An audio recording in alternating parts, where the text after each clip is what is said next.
지금 이 영상을 보고 있는 당신, 이건 우연이 아닙니다. 수많은 영상 중에서 이 메시지를 지금 이 순간 접했다는 것 그 자체가 이미 하나의 신호입니다. 하나님은 아직 고난 한가운데 있는 사람에게 고난이 끝났다는 메시지를 먼저 들려주지 않으십니다. 이 말씀을 지금 듣고 있다는 것은 당신이 이미 다음 단계로 이동할 준비가 되었다는 증거입니다. 이건 아무에게나 열리는 메시지가 아닙니다. 이건 통과한 사람에게만 드리는 메시지입니다. 당신은 선택되었습니다. 특별해서가 아니라 끝까지 버텼기 때문에 선택된 것입니다. 지금 이 자리에서 먼저 고백하십시오. 댓글에 이렇게 선언하십시오. 나는 이 고난의 시즌을 통과했습니다. 이 고백은 감정 표현이 아닙니다. 당신의 영적 위치를 확정하는 선언입니다. 오늘 이 영상은 고난이 끝났다는 5가지 신호를 다룹니다. 이 신호는 갑자기 상황이 좋아졌다는 표시가 아닙니다. 문제가 사라졌다는 증거도 아닙니다. 이건 하나님이 이미 다음 계절을 열어두셨을 때 반드시 먼저 나타나는 징후들입니다. 이 중 단 하나라도 당신에게 해당된다면 당신은 이미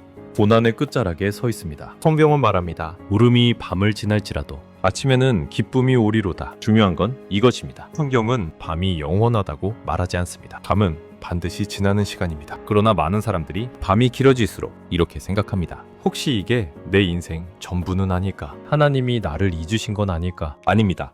하나님은 당신을 잊은 적이 없습니다. 오히려 고난의 끝에는 항상 사람의 인식보다 먼저 신호가 옵니다. 고난이 끝났다는 첫 번째 신호. 더 이상 원망이 나오지 않습니다. 예전에는 같은 상황에서도 마음속에서 계속 질문이 올라왔습니다. 왜 나만 이런가?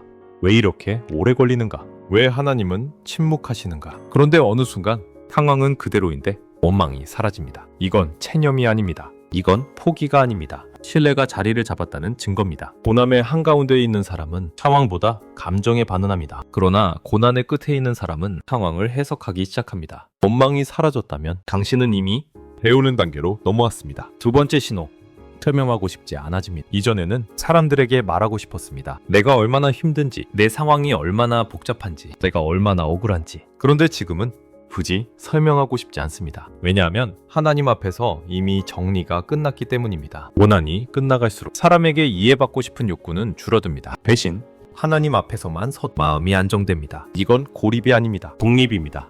세 번째 신호. 관계를 급하게 붙잡지 않게 됩니다. 이건 굉장히 중요한 신호입니다. 고난의 시즌에는 사람이 사람을 붙잡습니다. 외로움이 판단력을 흐리게 만듭니다. 그래서 분명 불편한 관계인데도 놓지 못합니다. 상처주는 관계인데도 버티게 됩니다.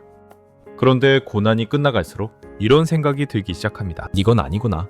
없어도 되겠다. 지금은 혼자가 더 안전하겠다. 이건 패배가 아니라 분별의 회복입니다. 하나님은 다음 시즌을 앞둔 사람에게 잘못된 관계를 맡기지 않으십니다. 네 번째 신호. 작은 것에도 감사가 다시 살아납니다. 상황이 좋아져서가 아닙니다. 문제가 해결돼서도 아닙니다. 그런데 숨 쉬는 것, 잠드는 것, 하루가 끝나는 것에 감사가 올라옵니다. 이건 감정 문제가 아닙니다. 영적 감각이 회복되고 있다는 증거입니다. 고난이 사람을 무너뜨릴 때는 감사가 사라집니다. 고난이 사람을 통과시킬 때는 감사가 돌아옵니다. 다섯 번째 신호.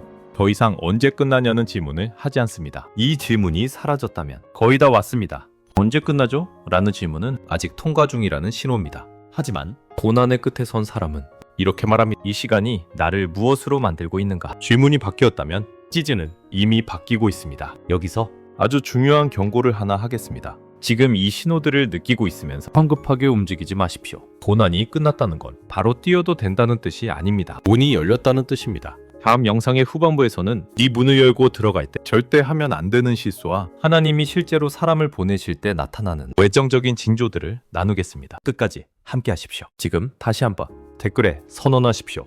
나는 이 시즌을 헛되이 통과하지 않겠습니다. 이 고백을 한 사람은 이미 준비되고 있습니다. 고난이 끝났다는 신호 5가지. 지금까지 들으신 신호들 중 적어도 하나는 당신에게 해당되었을 겁니다. 만약 하나라도 마음에 걸렸다면 당신은 이미 고난의 한가운데가 아니라 출구 근처에 서 있는 사람입니다. 하지만 여기서 아주 중요한 분기점이 하나 있습니다. 고난이 끝났다고 해서 곧바로 행동하면 안 되는 이유입니다. 고난이 끝난 직후 가장 많이 저지르는 치명적 실수. 많은 사람들이 이 시점에서 서둘러 움직입니다. 이제 됐나 보다. 이제 보상받아야지. 이제 사람도 결과도 와야지. 하지만 성경을 보면 하나님은 고난이 끝난 직후에 반드시 멈춤을 주십니다. 왜냐하면 고난은 끝났지만 방향점검은 아직 남아있기 때문입니다. 이스라엘 백성은 광야에서 나왔지만 곧바로 약속의 땅에 들어가지 않았습니다. 요셉은 감옥에서 나왔지만 바로 형제들을 만나지 않았습니다. 하나님은 끝다음에 항상 정렬의 시간을 두십니다. 고난이 끝났을 때 나타나는 결정적 징조 하나. 이 징조는 많은 사람들이 놓칩니다. 더 이상 억지로 문을 열고 싶지 않아집니다. 예전에는 기회가 보이면 불안해서라도 붙잡았습니다. 문이 안 열려도 억지로 두드렸습니다. 그런데 지금은 이상하게도 닫힌 문 앞에서 초조하지 않습니다. 왜냐하면 열리는 문은 억지로 열 필요가 없다는 걸 이미 배웠기 때문입니다. 이 상태가 되면 하나님은 이미 문 손잡이에 당신의 이름을 적어두신 상태입니다. 하나님이 고난 뒤에 사람을 보내실 때 나타나는 신호. 이제 아주 중요한 부분입니다. 하나님이 고난이 끝난 사람에게 사람을 보내실 때는 반드시 이 특징을 동반합니다. 그 사람은 위로가 아니라 방향을 줍니다. 고난 중에 만나는 사람 주로 감정을 달래줍니다. 하지만 고난 이후에 만나는 사람은 당신의 방향을 분명하게 만듭니다. 그 사람을 만나고 나면 마음이 편해지는 게 아니라 삶이 정리됩니다. 시간이 정리되고 관계가 정리되고 우선순위가 정리됩니다.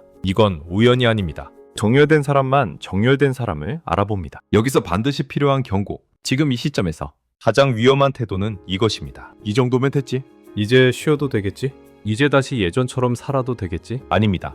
고난이 끝났다는 것은 긴장이 풀려도 된다는 뜻이 아닙니다. 고난이 끝났다는 것은 책임이 시작된다는 뜻입니다. 왜냐하면 이제 당신은 이전의 당신이 아니기 때문입니다. 하나님이 고난을 끝내신 사람에게 기대하시는 한 가지. 하나님은 고난을 통과한 사람에게 이것 하나만 요구하십니다. 같은 방식으로 다시 살지 말 같은 선택, 같은 관계 패턴, 같은 타협. 이것만 반복하지 않아도 당신의 인생은 완전히 다른 방향으로 갑니다. 지금 이 기도를 천천히 따라하십시오. 하나님, 이 고난을 헛되이 통과하지 않게 하소서. 다시 예전의 방식으로 돌아가지 않게 하시고 배운 것을 지키는 사람으로 살게 하소서. 열리지 않은 문을 두드리지 않게 하시고 열어주신 문 앞에서만 움직이게 하소서. 사람을 보내실 때 분별할 수 있는 눈을 주시고 제 인생을 다시 맡길 수 있는 용기를 주소서. 예수님의 이름으로 기도합니다. 아멘. 지금 이 고백을 입으로 선포하십시오. 나는 고난을 통과했고 이제 다른 방식으로 살 것이다. 나는 서두르지 않고 하나님의 때에 움직일 것이다. 이제 행동하십시오. 댓글에 이렇게 남기십시오.